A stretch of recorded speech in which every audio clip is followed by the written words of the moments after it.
नमस्कार साथियों, स्वागत है आप सभी का अंकित इंस्पायर्स इंडिया पर। मैं हूं अंकित अवस्थी। आप हैं मेरे साथ में एक ऐसी दुर्भाग्यपूर्ण घटना पर जिक्र करने के लिए जिसके चलते हमने अपने 10 भाई बहन खो दिए हैं। पाकिस्तान के आतंकी संगठन लश्कर ए तौयबा के द्वारा इस बात की जिम्मेदारी ली गई है कि भारत में हुए आतंकी हमले के लिए वो जिम्मेदार है। इस घटना पर आज डिटेल में जिक्र करेंगे। मेरे प्यारे साथियों, जैसा कि आप सभी जानते हैं कि हाल ही में यानी कि कल रविवार के दिन शाम 7:30 बजे भारत के अंदर प्रधानमंत्री नरेंद्र मोदी जी ने तीसरी बार कंसेक्यूटिव लगातार प्रधानमंत्री पद की शपथ ली, और जो पाकिस्तान की मंशा के बिल्कुल विरुद्ध था। बिकॉज पाकिस्तान के द्वारा प्रॉपर तरीके से यह प्रोपेगेंडा चलाया गया था कि प्रधानमंत्री नरेंद्र मोदी फिर से प्रधानमंत्री ना बने, यानी कि तीसरे टर्म में वो वापस ना आए, क्योंकि जब से वो प्रधानमंत्री हैं तब से पाकिस्तान के साथ इंडिया के जो रिश्ते हैं वो सामान्य नहीं हुए हैं, और उनका कोई भी प्रयास जम्मू कश्मीर को लेकर सफल नहीं हुआ है। और जम्मू कश्मीर निरंतर 370 हटने के बाद से नए शिखर सफलता के छूते चला जा रहा है। उनकी ये फ्रस्ट्रेशन इस बार के चुनाव प्रचारों में भी दिखी, आज के सेशन में जिक्र भी करेंगे। और ऐसी स्थिति में उनकी ये फ्रस्ट्रेशन तब और हावी हो गई जिस समय प्रधानमंत्री शपथ लेने वाले थे उसी से 1 घंटे पहले जम्मू कश्मीर के अंदर रियासी नामक जिले के अंदर यात्रियों से भरी एक बस पर आतंकियों ने हमला किया। आतंकियों के हमले में बस खाई में जा गिरी और बस में सवार 10 लोग मारे गए और बाकी लोग घायल हो गए। मौके से गोलियां और घायलों की तस्वीरें वायरल हुई। साथ ही साथ सोशल मीडिया ट्विटर हैंडल पर all eyes on Reasi viral होने लगा, ट्वीट ट्रेंड करने लगा। ऑल आइज ऑन रियासी क्यों हो रहा है, इसके पीछे मैं आपको तर्क याद दिला दूं। संभवतः आपको याद हो, कुछ समय पूर्व जब इजराइल के द्वारा गाजा पट्टी में राफा वाले क्षेत्र पर हमला किया गया था, उसके अंदर कुछ राफा में निर्दोष लोग मारे गए थे, तब भारत की बहुत सारी सेलिब्रिटीज और बहुत सारे सो कॉल्ड लिबरल्स अपने सोशल मीडिया हैंडल्स पर ऑल आइज ऑन राफा लगाकर कंडोलेंसेस दे रहे थे। लेकिन उन्हीं लोगों के द्वारा ऑल आइज ऑन रियासी जैसा, जब भारत के अपने लोग एक दुर्घटना में मारे जाते हैं, उन पर किसी प्रकार का कोई प्रतिक्रिया ना दिया जाना लोगों के बीच चर्चा का विषय बना हुआ है।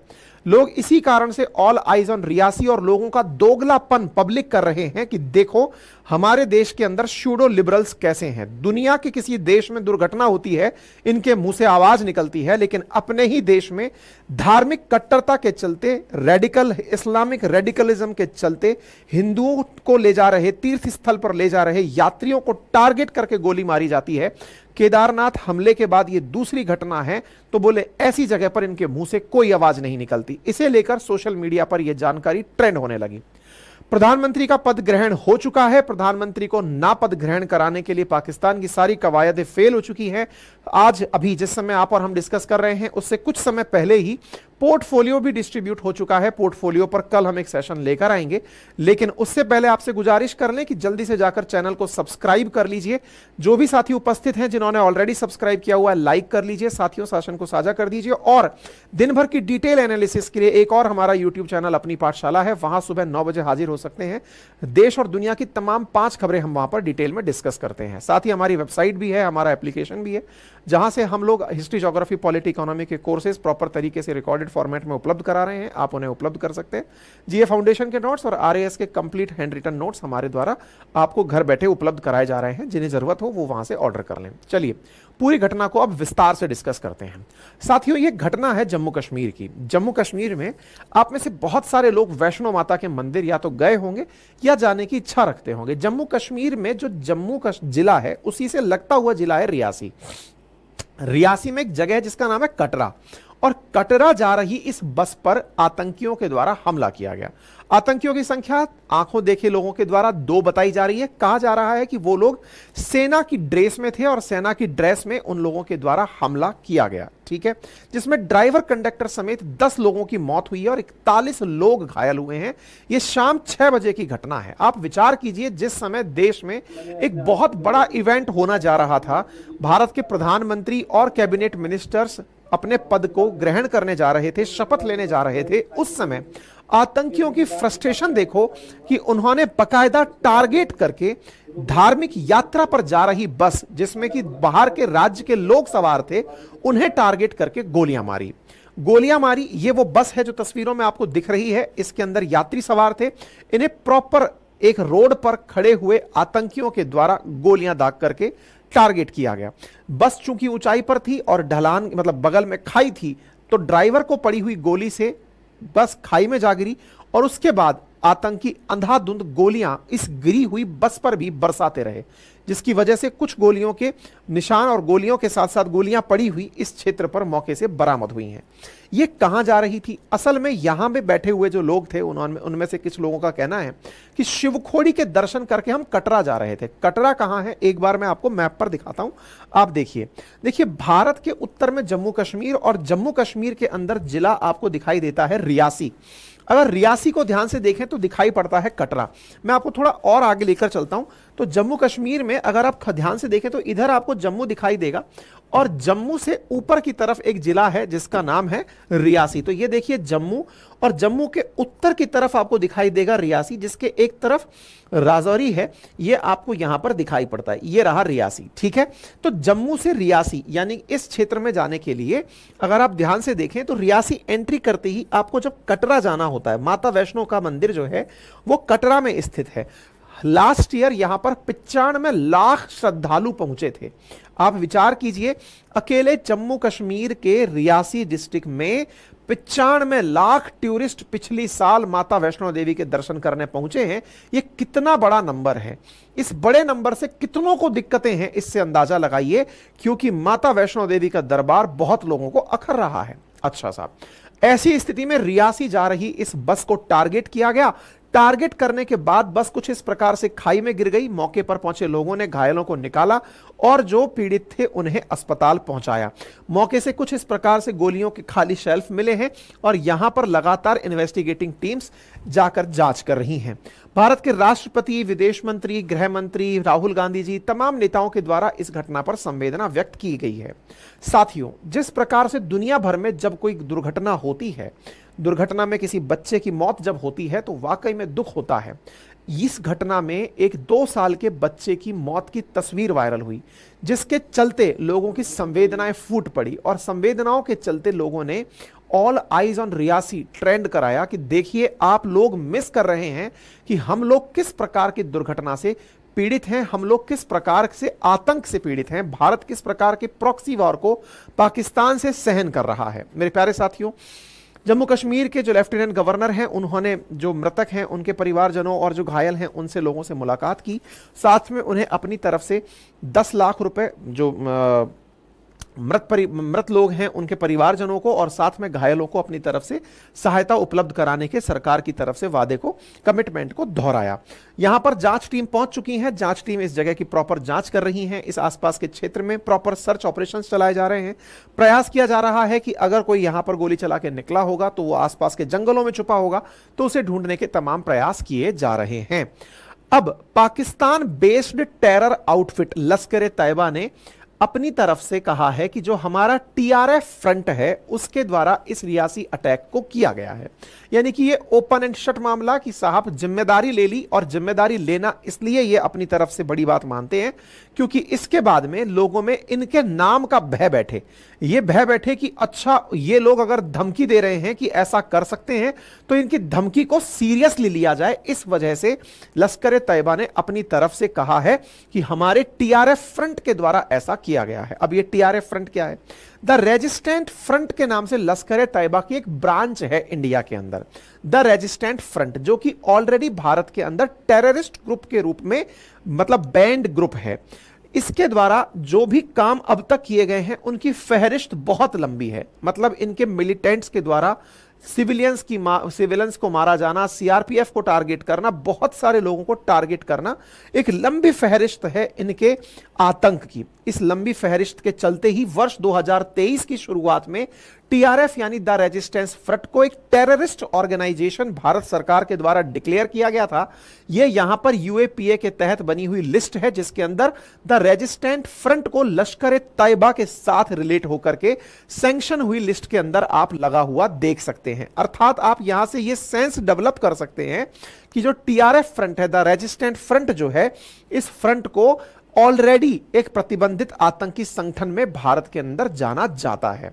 यही कारण है कि इस आतंकी संगठन जो कि लश्कर ए तैयबा द्वारा प्रमोटेड है, उसके द्वारा भारत के लोगों को टारगेट किया जाना लोगों के बीच में एक बहुत जबरदस्त गुस्से का कारण बना। और यही कारण है कि लोगों ने ऑल आइज ऑन रियासी नाम से ट्विटर पर एक फोटो ट्रेंड कराई। ठीक है साहब, यह बिल्कुल रिजेंबल करती है ऑल आइज ऑन राफा से, क्योंकि हमारे देश के बहुत सारे फिल्म स्टार्स ने एक बार राफा पर अपनी जब टिप्पणी की थी, तो उस टिप्पणी के बाद से लोग इन्हें खोज खोज कर पूछ रहे हैं कि भैया अब कहां हो, अब तो हमारे अपने देश के लोग मरे हैं, अब आप चुप क्यों हो।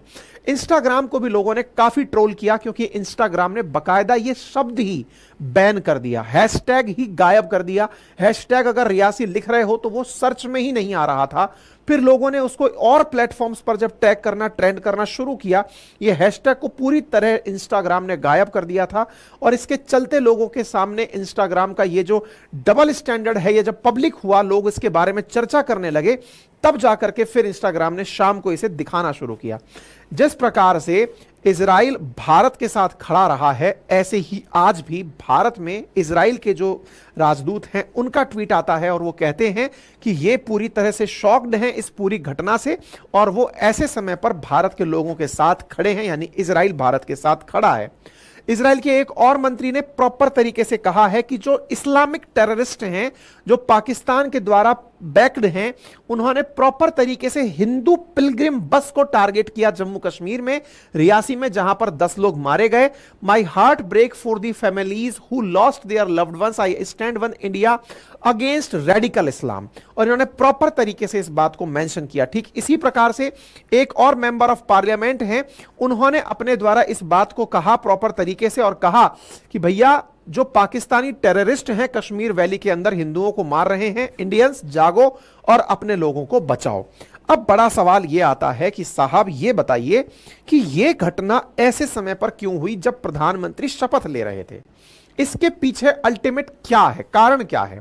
तो साहब ये इनकी बौखलाहट है, पाकिस्तानियों की फ्रस्ट्रेशन है। अब ये फ्रस्ट्रेशन कैसे है, मैं अब आपको सिलसिलेवार तरीके से कुछ कारण बताता हूं जिनसे आप इस बात को समझ पाएंगे। आइए शुरू करते हैं। साथियों, पाकिस्तान के एक नेता हैं फवाद चौधरी, हुसैन फवाद चौधरी नाम है इनका।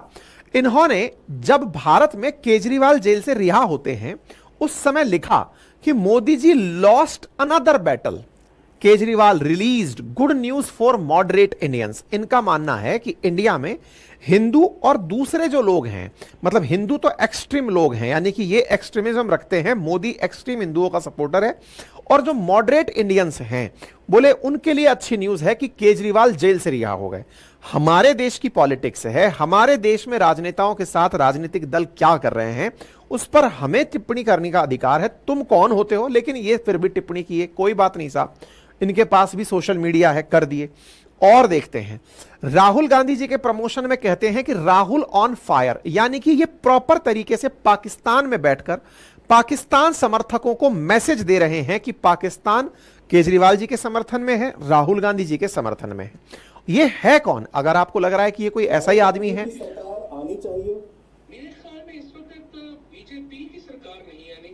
इन्होंने एक टीवी चैनल को अपने इंटरव्यू में कहा कि मेरे ख्याल से बीजेपी की सरकार नहीं आनी चाहिए, मोदी को रोकना जरूरी है। ये वो व्यक्ति है जिसने, अच्छा ये है कौन, थोड़ा सा इसके बारे में जान लेते हैं। इमरान खान जब प्राइम मिनिस्टर हुआ करते थे तब ये उनका संचार मंत्री हुआ करता था, यानी कि कोई ये छोटा मोटा आदमी नहीं, पूर्व में मिनिस्टर है पाकिस्तान का। ठीक है, आज भी जब कैबिनेट बन चुकी है उस समय भी इसका ट्वीट आता है और इसका ध्यान किस चीज पर जाता है कि देखो नई कैबिनेट में केवल हिंदुओं को ही जगह दी गई है, कोई भी मुस्लिम जो कि इंडिया की 20% आबादी को नेतृत्व करते हैं उनका यहां पर कोई प्रतिनिधित्व नहीं है। भैया तुम हमारे देश में से मुस्लिम देश को बनाने की मांग करके अलग देश बना ले गए, तुम्हें इस्लाम के आधार पर अलग देश चाहिए था, पाकिस्तान इसीलिए तो बनाना क्योंकि तुम्हें धर्म के आधार पर देश बनाना था, तुम धर्म के आधार पर देश बनाने में कामयाब हो गए, लेकिन तुम अब यहां पर आकर पंचायती कर रहे हो कि यहां पर 20% मुसलमान हैं, तो वो यहां पर अपना मंत्री क्यों नहीं पाए? तो तुम्हारा जो काम था वो तुम्हारा हो गया। इंडिया अपना फैसला करने के लिए अब आजाद है, तुमको अपना देश चाहिए था, उसने अपना देश ले लिया। लेकिन फिर भी आप देखें, बाकायदा इसने चुनाव प्रचार में प्रॉपर विज्ञापन किया। ये वो फवाद चौधरी है जिसको कि शहबाज शरीफ ने घसीटवा करके जेल में डलवाया था, लेकिन अब ये बाहर निकल आया है। बाहर निकल आया है तो इसका पूरा बात सुनिए इसकी। बाकी जो मुसलमान हैं इस वक्त जिस किस्म की कट्टरपंथी आइडियोलॉजी का सामना कर रहे हैं, जिस किस्म के कश्मीर के मुसलमान, इंडिया के मुसलमान जिस प्रकार की कट्टरपंथी आइडियोलॉजी का सामना कर रहे हैं, इस वक्त हालात के सामने इसने बकायदा चुनावों के दौरान ये प्रॉपर वीडियो डाल करके, ये प्रॉपर जरूरी है कि नरेंद्र मोदी इलेक्शन में शिकस्त खाएं। और हिंदुस्तान और पाकिस्तान के ताल्लुकात तभी बेहतर हो सकते हैं जब एक्सट्रीमिज्म जो है वो कम होगा। अब आप इससे ज्यादा क्या मान सकते हैं कि एक देश का पूर्व मंत्री दूसरे देश के हो रहे चुनावों में, विचार कीजिए कि हमारे देश के मंत्री पाकिस्तान के हो रहे चुनावों में अपनी तरफ से बयानबाजी करें कि इस आदमी का हराना जरूरी है, इस आदमी का जीतना जरूरी है। कितना बड़ा सिंबॉलिक मैसेज है। जो पाकिस्तान के सिंपैथाइजर हैं उनको तो ये सीधा सीधा मैसेज दे रहा है कि भैया हम चाहते हैं कि ये सरकार ना आए, दूसरी सरकार चुनावों में आई। इससे ज्यादा एविडेंस और क्या हो सकता है कि पाकिस्तान की कितनी जबरदस्त मंशा थी कि कैसे ना कैसे करके मोदी सरकार को रोक दिया जाए, क्योंकि इसके आते ही पाकिस्तान के साथ पाकिस्तान की जो हालत हुई है ना, वो मोदी सरकार के इस 10 साल में दुनिया के सामने जग जाहिर है। कहां से कहां तक पहुंच गए और इनकी क्या हालत हो गई। तो इनका कहना यह है कि भाई इनका आना जरूरी नहीं है, ये नहीं आने चाहिए। इन्होंने खूब प्रचार प्रसार किया। इन्हें असल में क्या पसंद नहीं आ रहा है, मैं आपको एक तस्वीर दिखा रहा हूं साथियों। ये शहर देखकर आपके मन में एक अचानक प्रश्न उठेगा, ये इतना खूबसूरत सी जगह, इतना चलता हुआ शहर कहां का है। साथियों, ये जम्मू कश्मीर के श्रीनगर के अंदर का लाल चौक वाला एरिया है, जहां कभी 370 से पहले आए दिन कर्फ्यू लगा रहता था, आए दिन प्रोटेस्ट होते रहते थे, दुकानें बंद रहती थी।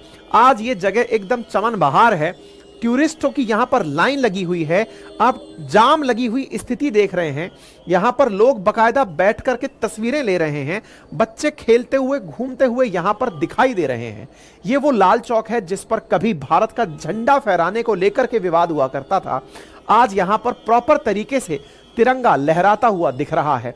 यह चीज इनको रास नहीं आ रही है। इन्हें रास नहीं आता जम्मू कश्मीर में G20 का होना, इन्हें रास नहीं आता जम्मू कश्मीर में विदेशियों का आ जाना, इन्हें रास नहीं आता कश्मीर की वैली के अंदर टूरिज्म का बढ़ना। आपको जानकर आश्चर्य होगा, जहां दुनिया देश भर के अंदर हीट वेव्स का बात चल रहा है, देश में बहुत जबरदस्त हीट वेव्स चल रही है, इस समय पर गर्मी के समय पर बहुत सारे भारतीय ऑलरेडी जाकर कश्मीर के अंदर अपनी बुकिंग कराकर वहां समय बिता रहे हैं। मतलब कश्मीर को सब लोग अपनी तरफ से घूमने का डेस्टिनेशन बना लिए हैं।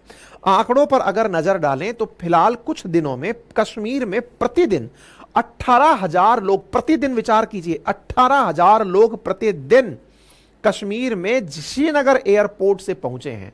94 फ्लाइट्स इस समय एयरपोर्ट पर पहुंच रही हैं। एक एयरपोर्ट पर, एक फ्लाइट पर अगर 180 आदमी भी सवार हो रहा है तो कम से कम लगभग 18,000 से ऊपर टूरिस्ट एयरपोर्ट से और बाया सेल्फ व्हीकल्स पहुंच रहे हैं। इससे आप अंदाजा लगाइए, मतलब पिछले 2-3 महीनों के अंदर 10 लाख से ज्यादा यात्री जम्मू कश्मीर में पहुंच चुका है, कश्मीर की वैली के अंदर पहुंच चुका है।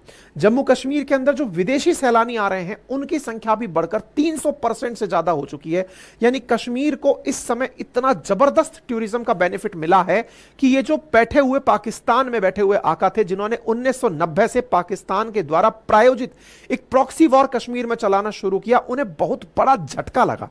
और वो जो झटका है ना, वो झटका साफ साफ दिखाई पड़ता है इनकी इस फ्रस्ट्रेशन के अंदर। ऐसे में प्रधानमंत्री द्वारा जब चुनाव प्रचार किया गया तो यह कहा गया था कि इतना ही नहीं, मैं तो अब देश में शादियों को प्रमोट करवाऊंगा कि आइए डेस्टिनेशन वेडिंग के लिए इंडिया को चूज कीजिए और कश्मीर को भी डेस्टिनेशन वेडिंग की लोकेशन बनाइए, क्योंकि फिल्मों की शूटिंग के लिए तो लोग जाते ही हैं, बोले शादी भी यहां पर आकर करिए। ऐसी स्थिति में जहां पाकिस्तान IMF से $3 बिलियन का बेल आउट पैकेज मांगने के लिए गिड़गिड़ा रहा है कि साहब हमें किसी तरह से बर्बाद होने से रोक लो, हम किसी तरह से बर्बाद ना हो इसके लिए हमें $3 बिलियन का पैकेज दे दो, वहीं भारत सरकार $14 बिलियन का जम्मू कश्मीर के लिए बजट अलोकेट करती है। तो आप विचार कीजिए कि पाकिस्तान की फ्रस्ट्रेशन किस हद की होगी। इनकी ये फ्रस्ट्रेशन ही है, खिसियानी बिल्ली खंबा नोचे। तो जब टूरिज्म के आधार पर इतना कुछ हो रहा है तो इस टूरिज्म को कैसे रोका जाए, तो बोले टूरिस्ट को निशाना बनाया जाए। टूरिस्ट को निशाना बनाया जाए तो चलो टूरिस्ट की आ रही बस को निशाना बनाया जाए और वही हरकत हरकत इन्होंने, छोटी हरकत इनके द्वारा की गई है। यानी पाकिस्तान जम्मू कश्मीर को लेकर के भयंकर तरीके से फ्रस्ट्रेट है। आप अंदाजा इससे लगाइए कि भारत में जिस समय लोकसभा इलेक्शंस चल रहे थे, उससे जस्ट पहले इंटेलिजेंस की खबर थी कि कम से कम 250 से 300 आतंकी दूसरी तरफ प्रॉपर तरीके से ट्रेनिंग ले रहे थे कि एक बार बस सत्ता परिवर्तन हो जाए और हम यहां पर एंट्री कर जाएं। बकायदा एनआईए की टीम्स अब इन आतंकियों को खोज रही है कि कहीं ऐसा तो नहीं है कि इस इलेक्शन के दौर के अंदर ये लोग एंट्री कर गए हों। जांच चल रही है। मुद्दे की बात समझकर देखिए कि दूसरे देश भी इस अंदाजे में हैं कि अगर 370 हटा था तो जम्मू कश्मीर में इतनी प्रॉस्पेरिटी आई, पूरा पाकिस्तान बर्बाद होने के लिए $3 बिलियन का लोन मांग रहा है, बर्बाद होने से बचा लो। $14 बिलियन केवल जम्मू कश्मीर को दिया जा रहा है। ऐसी स्थिति में जम्मू कश्मीर को पुराने दिनों तक अगर ले जाना है तो इनके लिए आतंक जरूरी है, और आतंक के लिए जरूरी है कि वर्तमान सत्ता में जो सरकार आई है ये ना चले, सरकार बदल जाए। इस तरह का प्रोपेगेंडा बॉर्डर पार से पब्लिकली चलाया गया और उसका फ्रस्ट्रेशन हमने रियासी के दौर में देखा। तो संभवतः आपको यह समझ में आया होगा कि प्रधानमंत्री के शपथ ग्रहण समारोह से पहले ही यह घटना क्यों हुई, क्योंकि वो अपनी फ्रस्ट्रेशन जाहिर करना चाहते थे कि देखिए हम किस तरह से इस घटना को लेते हैं। उस घटना के अंदर उन्होंने इस तरह की हरकत की। खैर, सुरक्षा बलों को पूरी तरह से इस चीज की वो दे दी गई है, खुली छूट दे दी गई है कि खोजो, जो जिम्मेदार हैं उन्हें प्रॉपर तरीके से पनिश किया जाए। ऐसा ऑफिस ऑफ लेफ्टिनेंट गवर्नर के द्वारा प्रॉपर मैसेज दे दिया गया है। बाकी आप इस विषय पर क्या सोचते हैं, अपनी राय कमेंट बॉक्स में जरूर रखें। चैनल पर नए हैं तो सब्सक्राइब कर लें ताकि और जो अपडेट्स आए वो आप तक पहुंचते रहें। साथियों, सब्सक्राइब करने में 0.19 सेकंड लगता है। सब्सक्राइब का बटन है, उसे मात्र दबाना होता है। जिन्होंने ऑलरेडी सब्सक्राइब किया हुआ है, वीडियो को लाइक कर दें, साथियों से साझा कर जरूर कर दें और अपनी राय कमेंट बॉक्स में छोड़ें जरूर।